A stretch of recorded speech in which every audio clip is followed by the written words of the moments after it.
Hey everybody, we are back at the kitchen table with a No Waste Wednesday post. Bummy Glory, I know Chelsea liked that last time. I've got my towel, which I always have on my shoulder because I'm always cooking or spilling something.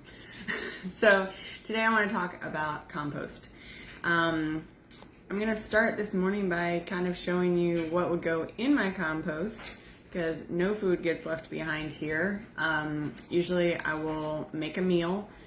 I come from a big family, so I cook for an army, and there's always leftovers. So we either eat those throughout the week for lunches or different things. At least once a week we have a leftover night where all the stuff that's in the fridge, everybody just kind of gets pick of what they want and go at it. I repurpose a lot of stuff, so if there's like, one or two servings of green beans or rice or something like that, then that'll get thrown together into either a casserole or stir fry. If I have tomatoes or sauce, chili, spaghetti, soups, all those kind of things. But for the things that are really left and not edible, it goes in my compost. So this is from my breakfast this morning. So I had eggs, throwing stuff. This is why I have a towel. I had eggs with peppers and onions. So I'm going to put the eggshells in there. Eggshells are great for compost, especially if you're growing tomato plants. The ends of my onions, the stems of my peppers, I grew these peppers. I do not put the seeds of the peppers in the compost because I just don't want them to start growing and then I'm overrun with peppers. That's not good if you're trying to put that in your flower bed or your garden. You don't want just random peppers everywhere. I had half an avocado with my egg and some banana. So this is just from one meal this morning. And all these things get to go in the compost to make me a rich dirt for my flower beds, for my garden, for my raised beds. We didn't do a huge garden this year. We just did raised beds. So I put half potting soil and half compost, and my stuff's doing great.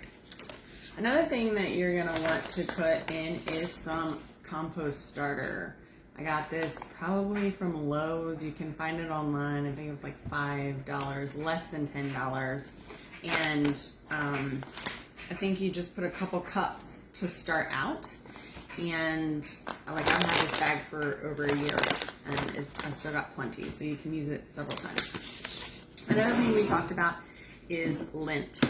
So you don't want to put too much lint in your compost, but you can put a little bit in because it fosters growth, decomposition. The fibers in it are great for growing. Another thing is do not put too much citrus. It kind of breaks down everything and adds too much acidity to the dirt, and which will not foster growth. Kind of how I do this is I have my little compost bucket. You can use a bowl if you're taking it out to your compost every day. I have this bucket that matches my kitchen because I'm bougie like that, and that way I can just take it out to the back compost every couple of days. I put tops of strawberries in there. I put grass clippings. For your big compost that you want to get a thing of worms. You can get them for a couple of dollars at Walmart or a bait shop. Throw the worms in there. They love it. I've actually, dug up dirt in my yard to find worms and put in there. Those are free. If you want to save a couple of dollars, or if you don't like worms, you just get the little bowl and dump them in there. You don't have to touch any worms if you're that girly. I put lawn clippings in there. I can't remember if I said that. No oils. I don't really put meat.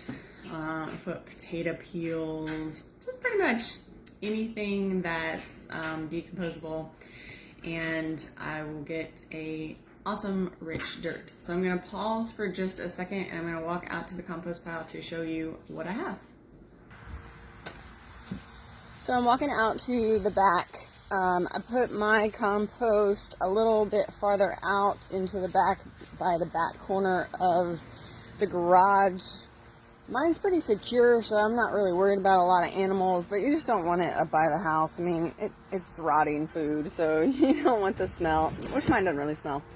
I put a bag of potting soil in here to start with, and so I don't know if you can see it. I've got this little Miracle Grow thing that I just throw everything in there. I shut the door, it turns by itself, so you can mix it, and that's really great. The other thing we did, which is not good right now, but we had made a box for it, and I was just kind of mixing it by hand, but that got annoying. And if you do not mix your stuff very well and you just throw it in there, it's not going to decompose very well. So I got the Miracle Grow thing. I think it might have been $50. Those cost a little bit of money, but if you're serious about this, it's a great investment. I just throw it in there, turn the thing twice, and I'm done.